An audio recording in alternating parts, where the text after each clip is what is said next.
له ګاونډ پاکستان او ایران هیوادونو څخه روان کال میدان وردګو ولایت ته څه د پاسه 2200 کورنۍ کډوال راستانه شوي. د یاد ولایت کډوالو او بیرته راستنېدونکو چارو مسؤلین وایي ورته یې د استوګنې لومړنۍ اسانتیاوې برابرې کړي دي.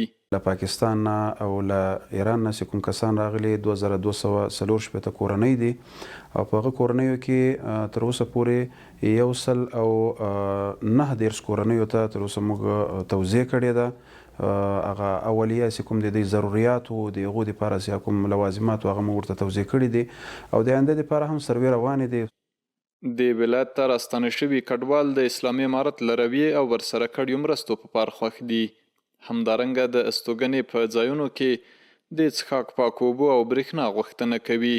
موږ دوی په لور راواوښتو جارګان نو موږ ته امارات د خیر وسیږي کور د ودانې موږ ته پیسې هم راکړې په موټرو کې هم را دغه کړو ماشومان او ټولې راوستلو او خیر دې وسیږي. موږ د امارات نه ډېر خوشحاله یو. ډاکټران پرون راغلي وو هغه د کور آباد راغلي دي امارت اسلامي د کور آباد دي خو دغه موږ هغه کوو چې دغه موږ سره کومک وکړي مرسته وکړي چې موږ د غریبانو مدد وکړي یو د اوبو یو د برق او دا مشکل موږ ته حل کړي.